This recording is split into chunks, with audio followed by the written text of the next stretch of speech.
안녕하세요. 절대갑투 매병풍 PD 한PD입니다. 자, 우리가 일본처럼 잃어버린 30년이 오느냐 안 오느냐, 설왕 설래가 있고 온다 안 온다 막 갑론을박이 있어요. 그런데 제가 이제 자료들을 검토를 해보니까 제가 검토한 자료들이 대단한 자료도 아니에요. 정부가 발표한 자료들, 그죠? 예를 들어 KDI에서 발표한 자료들, 대한민국의 앞으로의 성장률 그런 걸 보고 이제 얘기를 하는 거죠, 그죠? 그런데 그런 공신력 있는 기관에서 나오는 우리 경제 성장률을 보면 지금 현재 2%대니까, 그리고 2030년, 40년, 50년 그렇게 되면은 거의 저성장을 넘어서 마이너스 성장, 제로 성장, 마이너스 성장 가고 있더라고요, 그죠? 그러니까 그리고 우리가 저출산 고령화가 지금 닥친 문제이고, 생산 연령 인구들이 낮아지고 있고, 생산 연령 인구들이 감소되고 있고, 그리고 인구가 얼마나 감소되냐에 따라 빠르게 어떤 경제 성장률이 떨어질 수가 있겠죠. 우리가 앞으로 닥친 현실이 그렇잖아요.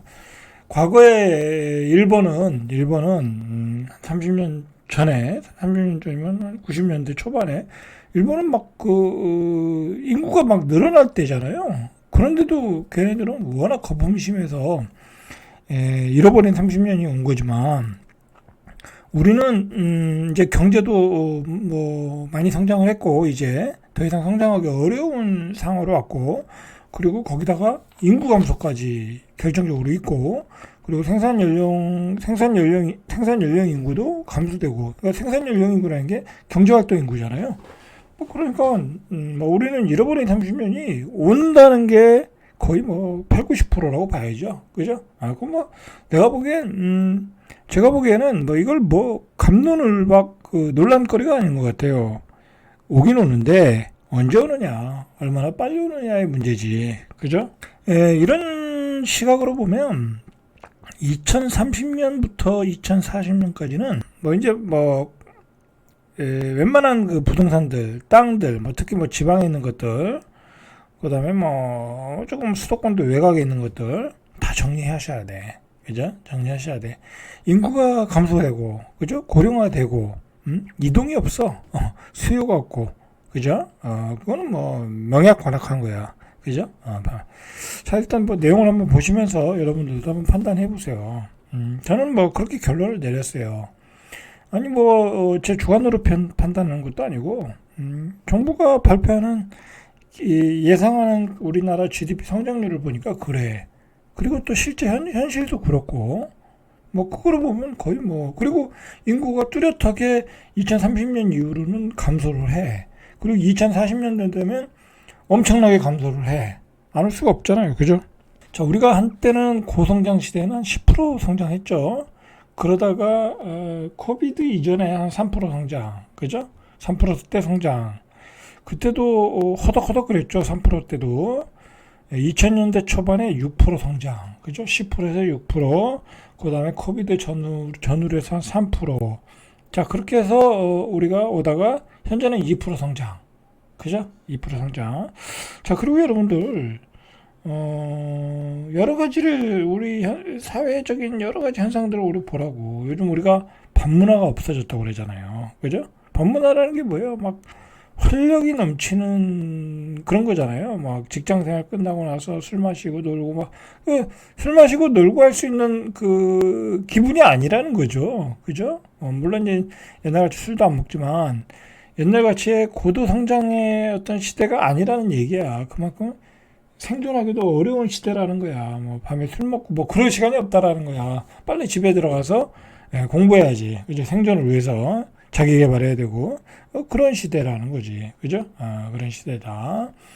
그런데다가요, 미국은 지금 계속 성장을 하고 있잖아요. 근데 미국은 혁신이라는 게 있잖아, 거기는. AI 반도체 만들어가지고, 또 계속해서 주가도 오르고, 계속해서 세계 경제를 리드하고, 그리고 거기는 인구도 줄지는 않잖아요. 그죠? 줄기는 조금 하겠지만, 계속해서 이민 들어오니까. 그죠? 거기는 다 이렇게 메꿔지는 거고. 그리고 미국은 소비력도 좋잖아요. 그죠? 근데 우리는 혁신도 없어. 그죠? 삼성전자 허덕거리고 있고, 뭐 우리가 뭐 세계를 선도할 뭐 기술을 가진 나라도 아니고, 그죠? 대만의 TSMC처럼 반도체 이 공장에서 비메모리 반도체를 찍어낼 수 있는 대량으로 뭐 그렇게 오달 받아서 찍어낼 수 있는 기술력도 떨어지고 시장 그 비율을 볼 때, 그리고 인구는 급격하게 감소되고 감소되는 정도가 이게 심각한 게, 이제 우리가 군대를 유지하지 못할 정도로 인구가 감소되고 있다라는 거야. 뭐 이렇고 뭐 소비력은 뭐 원래 낮고 기본적으로 낮은데 소비를 가장 잘하는 30, 40대의 비중은 적어지고, 이건 뭐 잃어버린 30년으로 가는 거라고 저는 봐요. 그러니까 안 간다는 전제는 뭐냐면, 우리가 인구 감소하더라도 뭐 수출을 잘한다, 그죠? 수출을 잘한다, 우리가 수출을 많이 한다, 그러면 돼. 근데 뭐 우리가 지금 뭐 중국 시장에서 중국한테도 계속 밀리고, 그죠? 뭐 우리가 그렇다고 새로운 산업이 있는 것도 아니고, 그죠? 새로운 산업이 뭐가 있어요? 수출을 먹고 살 수 있는 게. 뭐 요즘 화장품이 잘 팔리긴 해도 뭐 그것 가지고는 좀 그렇고, 그 다음에 뭐 2차 전지도 그렇고, 그죠? 뭐 자동차도 그렇고, 뭐 자동차라고 현대자동차 하나 있는 거고, 그리고 반도체도 하이닉스가 잘 나가긴 하지만 뭐 삼성은 또 요즘 죽쓰고 있고, 그죠? 뭐 그러니까 딱히 어떤 뭐 수출이 늘어날 수 있는 여지는 그렇게 많지 않다, 그죠?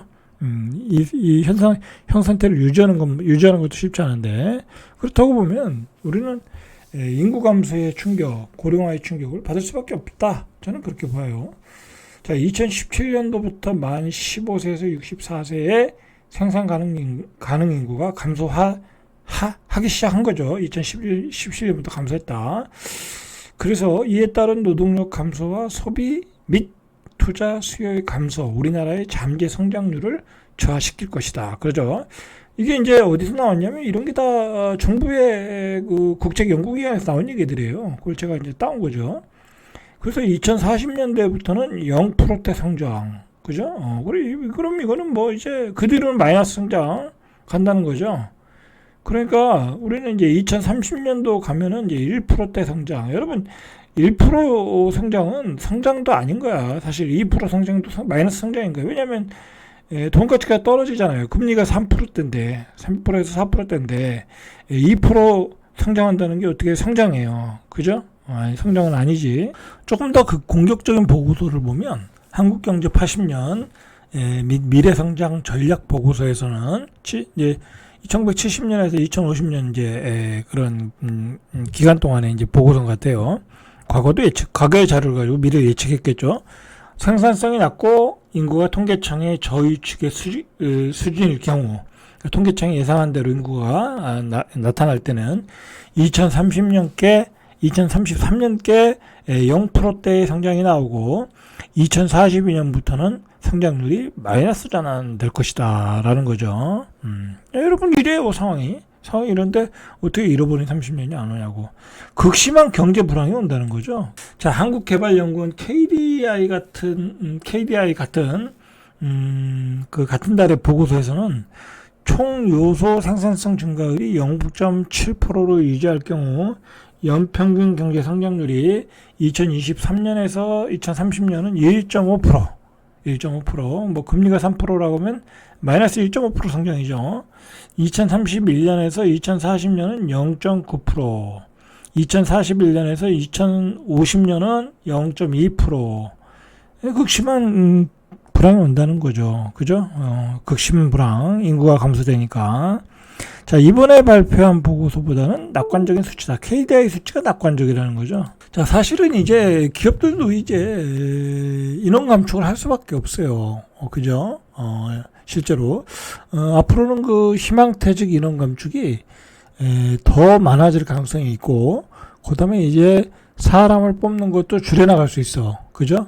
거기다 AI 기술까지 나오면서 그러니까 점점 힘들어지겠죠. 그죠? 힘들어지는 거야. 그죠? 삶이 힘들어지는 거야. 자, 얼마 전에 이마트 SSG, 쑥이죠, 쑥. 이마트와 쑥이 이제 먼저 희망퇴직을 받았고, G마켓도 희망퇴직을 받았다. 신세계 계열사. 요즘 옛날에 신세계 다니면은 뭐 빵빵한 거죠. 그죠? 아주 좋은 기업 다녔는데 요즘 이런 기업 다니면 진짜 살얼음판일 것 같아. 그죠? 완전히 뭐 이런 시장은 한 회사가 거의 뭐 시장을 많이 독점한다고 할까요? 그죠? 요즘도 우리 아파트 이렇게 배달하는 거 보면 쿠팡밖에 안 보여. 그죠? 쿠팡이 그냥 압도적이야. 새로운 어떤 유통 시스템을 가지고 아주 이 어떤 그물망 전략이라고 해야 되나? 쿠팡 있지도 같이 하고 뭐 또 쿠팡에서는 채널도 있고 뭐 그렇게 해서 하나의 상품으로 엮어가지고 그냥 쿠팡을 안 할 수가 없게 만들어 놨더라고. 그리고 뭐 다음날 바로 배송을 하니까. 그리고 이 실제로 이 뭐 G마켓이나 쿠팡을 비교해보면 사이트가 밀려. 그리고 G마켓은 좀 디자인도 잘못된 것 같고 뭐 그런 게 있어요. 일단 어쨌든 그러니까 칼바람이 일어난다라는 거죠. 그죠? 자 이런 희망퇴직이 이제 앞으로도 계속 늘어나는 거예요. 뭐 은행은 말할 것도 없고 은행 같은 데는 AI 쪽으로 이 전환하기가 딱 좋잖아요. 그죠? 뭐 보험회사도 그렇고. 자, 신청 대상은 근속 2년 이상. 그죠? 자, 이렇게 쏟아지는 희망퇴직자들이 이제 무엇을 할까? 걱정이죠. 자, 우리 때는 희망퇴직이 그래도 뭐, 한 40, 좀 빠르면 40대, 늦으면 50대, 뭐 그랬거든요? 그런데 요즘은 안 그래요. 그냥 30대도 희망퇴직이야. 30대도 희망퇴직. 30대 희망퇴직금은 어디 가야 되나요? 그죠? 다른 뭐 중견기업 가면 되겠죠. 자, 근데 원인은 실적 부진이다. 그죠? 여러분들 G마켓이 실적 부진으로 희망퇴직 받을 정도면 이제 아마 실적 부진 때문에 희망퇴직 할 기업들은 쏟아져 나오는 거야. 쏟아져 나오는 거야. 뭐 221억 정도 손해봤다고 그래요. 자, 중국 배터리 업계의 한 축을 맡고 있는 SK온이 SK온, 그죠? 우리나라 기업이죠, 이게. 출범 3년을 맞아 첫 희망퇴직을 실시한다. 회사가 만든 지 3년밖에 안 되면 사람도 적을 텐데 SK온도 희망퇴직을 한다. 그죠? 자, 이런 것들이 지금 잃어버린 30년에 대한 어떤 전조현상이다. 그렇게 보시면 돼요. 그죠? 전조현상이다. 여러분들 지금 SK 같은 기업은 사실 뭐 하이닉스로 잘 나가잖아요. 그죠? 그리고 SK텔레콤도 있고. 근데 SK텔레콤도 희망퇴직인데, 그죠? 왜냐면 혁신적인 기술이 나왔거든. 그죠? AI 기술이 나오니까 이제 사람도 많이 필요 없는 거야. 그죠? 뭐 그냥 챗GPT에다 물어보면 다 나오고. 그죠? 뭐 그냥 AI로 물어보면 그냥 다 만들어주고. 뭐 필요가 없는 거야. 그러니까 막 자르는 거야, 이제. 자, 이런 우리나라에서 좀 제일 잘 나가는 SK그룹도 이렇게 과감하게 구조조정을 하고 있다라는 거야. 그죠? 그러면 나머지 기업들은 얼마나 이제 앞으로 더 하겠냐고. 그죠? 자, 그러니까 여러분들 앞으로의 10년은 우리 30대, 40대에게는 50대도 포함해서 직장 생활을 보존하는 게 어렵다! 라고 보셔야 돼. 어렵다. 어려운 거야. 그리고 여러분들 마인드를 바꿔야 돼. 무슨 뭐 직장이 내 평생을 보장한다. 직장이. 그거 어리석은 생각이야. 그죠? 언제든지 난 잘릴 수 있다. 그러면 잘렸을 때 나는 무엇을 해야 될까? 그죠? 그거부터 고민해야 돼. 그걸 플랜을 만들어 놓으셔야 돼. 그죠? 자르고 나서 괜히 정신적 충격받고, 그죠? 방황하지 말고, 언제든지 나는 잘릴 수 있다. 잘리기 싫으면요, 열심히 회사에 애정을 갖고 일하면 돼. 헌신적으로. 그죠? 회사를 위해서 헌신적으로 일하는데, 그죠? 헌신적으로 일하다 보면 탁월한 능력을 보여줄 수 있잖아요. 탁월한 능력을 보여주는 직원은 못 잘라요. 왜 잘라? 인재인데. 그죠? 못 잘라. 그런데도 잘렸다. 그건 탁월한 능력을 못 배웠기 때문에 잘리는 거예요. 뭐 그렇게 최선을 다했는데 잘렸으면 할 수 없는 거죠. 자, 그때는 B플랜을 가지셔야 돼. 지금부터. 자, 삼성전자도 조금 요즘 여러 가지로 문제가 있어요. 주가도 폭락하고 있고 많이 떨어졌죠? 8만 8천 원대에서 뭐 6만 4천 원대. 그런데 삼성전자가 우리가 삼성전자한테 기대했던 것은 파운드리의 시장 점유율을 높이는 거였거든요. 그래서 TSMC를 따라잡아서 넘버 2로 자리 잡는 건데 수주가 안 들어온대요. 수주가 안 들어온대. 그래서 공장을 더 지을 수가 없다라는 거야. 그래서 건설 중이던 평택 캠퍼스 P4, P5 공장이 취소됐다. 파운드리 8주가 안 들어오니까 이게 바로 우리 이 경제의 어두운 현실, 그죠? 어두운 현실이라는 얘기죠. 그죠? 이 기술이 못 받쳐주는 거야. 근데 왜 삼성은 못하고 있냐? 대만은 잘하고 있는데 라고 생각해보면 여러 가지 복잡한 문제가 있어요. 이 대만은 한마디로 이 중소기업들이 단단한 나라잖아요. 그죠? 그 반도체 중소기업들이 뭐 그런 밑바탕을 가지고 이렇게 성장을 한 것 같고 삼성은 그저 삼성 하나만 믿고 가다가 삼성이 혁신을 못한 것 같아. 그죠? HBM 반도체도 중간에 포기하는 바람에 지금 헤매고 있고, 그죠? 파운드리 반도체도 성과를 못 내고 있고, 그죠? 자, 그렇다고 하면 우리 경제는 이게 어둡게 전망할 수밖에 없어요. 우리가 삼성한테 의존하는 그 의존도가 너무 높거든. 그죠? 자, 이런 점을 보면 전체적으로 우리 이제 삼성전자 매물이 만약에 삼성전자가 잘 됐으면 좋겠는데 삼성전자가 성과를 못 낸다고 하면 이제 외국인들의 매물이 쏟아져 나올 수밖에 없어. 그럼 우리나라 주식도 굉장히 힘들 가능성이 있어. 자, 한국은행이 27일 발표한 기업 경기 조사 결과를 보니까 8월보다 1.3 하락한 91.2 그죠? 기업 경기도 떨어지고 있는 거야 지금. 7월에 95.1이었어요. 그런데 지금 27일 발표한 게 91.1이야. 계속 떨어지고 있죠. 그죠? 주가도 안 좋겠죠. 그죠? 여러분들 지금 시장은 조심해야 돼. 반드시 매도야. 그리고 앞으로도 가능한 한 우리나라 주식은 안 하는 게 좋아. 그죠? 여러분들 지금 이제 수익을 낼 수 있는 단계를 지난 것 같아. 그죠? 옛날에 제가 1900 IMF 전에 시작했으니까 90년대 한 초반에 시작했으니까 그때는 참 수익을 내기 좋았거든요. 그냥 뭐 개별주도 막 그 한 뭐 10일 연속 상한가 치고 막 그랬다고. 그죠? 우리 경제가 성장했다니까 그게 가능했다고. 그러다가 2001 저기 IMF 지나고 뭐 2000년 우리가 중국 경제 때문에 한번 호기가 있었죠. 그때는 중국 때문에 한번 크게 성장했고, 그죠? 그 다음에 2008년 이후에 낙폭 과대로 한번 크게 저기 슈팅이 나왔고, 그 다음에 이제 코비드 때 금리 인하로 이제 언택트 주식이 크게 슈팅이 나왔고, 그죠? 그런 큰 이벤트가 있었지만 지금은 이제 그런 이벤트를 벌일 수 있는 건덕지가 없어.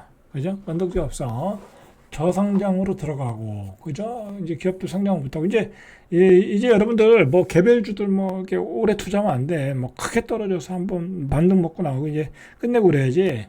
이제는 좀 힘들어졌어. 한국 주식이 여러 가지로 힘들어졌어요. 제가 다음 시간에, 다른 시간에 한번 특별하게 이야기 해볼게요. 그런데다가 우리나라는 또 이 아르헨티나나 브라질, 남미 국가를 추락시킨 포퓰리즘이 정치권에 깊숙이 파고들었죠. 이런 것도 우리가 또 문제야. 우리가 이런 것도 문제야. 뭐 그냥 표반만 가면 막 그냥 그 호재를 남발하잖아. 그죠? 호재를 남발하잖아. 뭐 신도시에 가서 뭐 신도시 특별법 만들어주고, 그죠? 뭐면 특별법 만들어주고, 뭐 이렇게 호재를 남발한다는 것 자체는 경제를 나락으로 빠뜨리는 것도 있다라는 얘기를 하는 거예요 지금. 자, 그리고 또 우리나라의 한국의 노동 생산성이 OECD 국가 중 바닥이다. 1위인 아일랜드의 3분의 1. 그러니까 월급은 많이 주는데 생산성이 떨어진다는 거예요. 그죠? 떨어진다. 강성 노조도 있고, 그죠? 이 여러 가지로 볼 때 우리나라는 저성장으로 들어갔다라는 통계의 의미로 좀 보자라는 거죠. 이런 거를. 자, 미국은 기술혁신, 고숙련 인재 유치해서 생산성이 좋단 말이야, 미국은. 그러나 우리는 급속한 고령화와 생산인구 극감, 성장 추세가 둔화된다. 이건 불을 보듯이 뻔한 거다, 여러분들. 우리는 일본처럼 잃어버린 30년 없다. 이거 새빨간 거짓말이야. 내가 보기에는 최소한 저성장으로 들어갔고, 그리고 어느 순간 제로 성장이 온다. 그것만은 확실한 것 같아요. 자, 우리나라는 저출산 고령화가 문제고 인구 절벽이 한국 경제를 벼랑 끝으로 보내고 있다. 그리고 우리나라는 지금 북한과의 적대적 관계인데 인구 감소가 되니까 적정 군 병력 유지도 힘들어. 그죠? 그래서 이렇게 출산율이 급락하니까 군대 갈 애가 없는 거야. 군대 갈 애가. 그럼 어떻게 되겠어요? 부자들이 빠져나가겠죠. 안보의 위협을 느끼니까. 그죠? 그러니까 우리나라가 부자 유출 세계 4위가 된 거야. 안보의 위협을 느끼는 거야, 그 부자들은. 그리고 거기다가 이상하게 집값은 급등해. 그죠? 집값이 급등하니까 가계부채는 늘어나. 그리고 소득은 양극화돼. 강북과 강남, 서울과 지방 양극화돼. 어떻게 되겠어요? 사회가 하나로 똘똘 뭉쳐 갈 수가 없겠죠? 그죠? 자, 이런 구조적인 역풍을 맞을 수 있다라는 거예요. 그죠? 이 소득의 양극화가 나면 어떻게 되겠어요? 사람들이 포기하는 사람들이 많아져. 소득이 양극화가 되면. 그죠? 에휴, 직장 다니도 뭐냐. 씨발, 그냥 집에서 그냥 엄마 아버지 있는 재산 가지고 평생 먹고 살자. 결혼도 안 할래. 그죠? 그리고 집에서 그냥 컴퓨터만 하고 있는 거야. 그리고 거기다 좀 상태가 심하면 집에서 안 나오고, 은둔아. 그죠? 그리고 그냥 사회적으로 직장 포기하는 애들이 몇십만 명. 그죠? 그렇게 되는 거야. 요즘 여러분들 왜 그런 사람들이 많아졌겠어요? 그죠? 왜?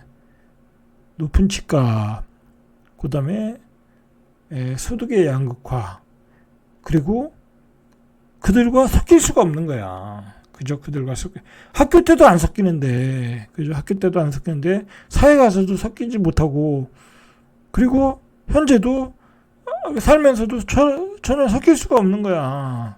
그죠? 그러니까 따로 놀다가 대한민국은 따로가 되는 거야. 큰 문제죠. 그죠? 자, 이렇다라는 거죠. 이렇다. 암울한 전망들이 지금 계속 나오고 있어요. 여러분들은 이걸 인식을 안 해서 그렇지 나오고 있어요. 우리는 저성장으로 가고 있고 제로 성장 가고 있고 어느 시기에는 마이너스 성장 가고 있다. 전부 어느 시기에는 이제 집값이 다 박살나겠죠. 그죠? 자산이 박살나는 거야. 자산이. 자, 요즘 그 대안으로 나오는 게 이 말을 많이 쓰더라고요. 개방국가라는 말을 신문 논설에서 많이 쓰더라고요. 왜 이걸 쓰겠어요? 이민자를 적극적으로 받아라 이거야. 서서히 군부를 떼우는 거죠. 정책은 잘못해놓고 완전히 잘못해놨으니까 사람 물갈이 하겠다라는 거잖아요. 그죠? 그러니까 기존에 있는 사람들이 결혼도 안 하고 애기도 안 나니까 저거 쓸모없다. 그렇게 생각하는 거잖아. 그죠? 지들이 그렇게 만들어놨고 기득권이. 그죠? 그렇게 사람들이 그렇게 만든 거 아니에요. 갑질하고 노동 착취하고 뭐 그런 거 아니야? 그리고 집값만 부동산 가격만 확 올려놓고 부자 감세하고 뭐 그래서 양극화 만들어 놓은 거 아니에요? 그러니까 사회적 포기가 나오는 거잖아. 아니에요? 그래서 결혼 안 하는 거 아니에요? 그죠? 다 하는 거잖아. 근데 그렇게 나오니까 이거는 기존에 있는 사람들은 구제불능이다. 그러니까 저기 동남아시아 뭐 중국 같은 나라에서 이민자를 적극적으로 받아라 이런 이상한 소리가 나오는 거야. 그죠? 이상한 소리. 심지어는 요즘 이 얘기까지 나오잖아. 국방을 지킬 사람도 없다. 그러면서 이런 거를 합리화시키는 거예요. 이런 거를. 그죠? 지역균형 발전할 때, 노무현 대통령 때, 행정수도 옮기고, 그죠? 공공기관 지방이전 다 하고, 교육개혁하고, 제때 했으면 이런 꼬라지가 됐겠냐고, 그죠? 안 되니까, 개방국가라는 이상한 캐치프레이즈를 가지고 나오더라라는 거죠. 자, 오늘은 여기까지 이상 절대값TV의 명품 PD, 한PD였습니다.